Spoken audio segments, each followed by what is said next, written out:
کہاں پر گئے؟ راجستھان۔ راجستھان کے معنی ہے وہ مقام جہاں سے راج کیا جاتا ہے، راجستھان۔ اور وہاں پہ ایسی قوم تھی، اب دیکھیے آپ، یہ ہنود میں، ہندوؤں میں ان کا کلچر ہے، سب سے پہلے برہمن، شتریہ، ویشیا، شودر۔ برہمن کتابیں پڑھتے ہیں، شتریہ جو ہوتے ہیں وہ جنگجو ہوتے ہیں، حکومت سنبھالنا، لڑائی جھگڑے، قتل و قتال ان کا کام رہتا، یعنی یہ اپنے دھرم کے لیے لڑتے، یہ ان کی آئیڈیالوجی ہے، اپنے کچھ سے کچھ سرکار نہیں ہے۔ تو راجستھان میں پورے راجپوت ہیں، شتریہ دھرم کے پورے، ہر ایک کے پاس تلوار بھی ہے، تیر بھی ہے، کمان بھی ہے، جنگجو ہے۔ میرے خواجہ خواجگان نے اپنا ڈیرا جو ہے راجستھان میں ڈالا، راجستھان میں، اور راجستھان میں حکومت تھی پرتھوی راج چوہان کی، پرتھوی راج چوہان کی، اور اس کی حکومت چل رہی تھی۔ سرکار غریب نواز کے پاس لوگ آ رہے تھے، مسلمان ہو رہے تھے۔ جب راجا کو معلوم ہوا کہ ایک فقیر آئے ہوئے ہیں، ایک بزرگ آئے ہوئے ہیں، سنت آئے ہوئے ہیں، ان کے ہاتھ پر جو ہے ہزاروں لوگ مسلمان ہو رہے ہیں، تو اس نے جو ہے کئی طریقے سے سرکار غریب نواز کا بائیکاٹ کیا، کہا کہ نہ ان کو کچھ بیچنا، سوشل بائیکاٹ۔ اب یہ جو نظیر آپ کو مل رہی ہے نا اجمیر میں جو ہوا، ایک دور میں یہ کفاران قریش نے بھی کیا تھا کہ محمد کے پاس لوگ جا رہے ہیں، ان سے خرید و فروخت بند کر دو، معاملہ داری بند کر دو، رشتہ داری ختم کر دو، کوئی ملنا نہیں، کوئی جلنا نہیں۔ مسئلہ یہ ہے کہ رسول اللہ کا بھی بائیکاٹ کیا گیا تھا، اب یہاں پر آئے سرکار غریب نواز کا ہی بائیکاٹ کیا گیا، اور جتنے حق بولنے والے ہیں ان کے مقابل لوگ آ کر کھڑے ہو جاتے ہیں، ناحق لوگوں کی مخالفت نہیں ہوتی۔ مولا علی شیر خدا ارشاد فرماتے ہیں، اگر تجھ سے سب محبت کرتے ہیں تو جان لے کہ تو سب سے بڑا منافق ہے، کیونکہ پتھر اس پیڑ پر آتے ہیں جس پیڑ پر پھل ہوا کرتے ہیں۔ اگر سب بول رہے آپ اچھے ہیں اچھے ہیں اچھے ہیں، تو آپ اپنے ایمان کا محاسبہ کر لینا، کیوں؟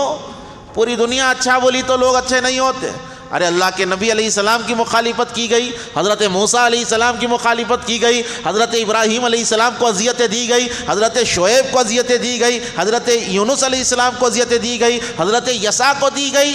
جتنے انبیاء گزرے، جتنے بڑے بڑے اکابر اولیاء گزرے، تمام کو کافروں نے ستایا، مشرکین نے ستایا، منافقین نے ستایا، تو سرکار غریب نواز کو ستانا شروع کر دیا گیا، بولے ان سے کچھ خریدنا نہیں، بیچنا نہیں۔ گزر رہے گاؤں سے، قصبے کے پاس سے، چند فقراء آ کر کہنے لگے کہ سرکار 3-4 دن کے فاقے ہیں، کچھ کھائے نہیں ہیں، کچھ انتظام فرما دیجئے۔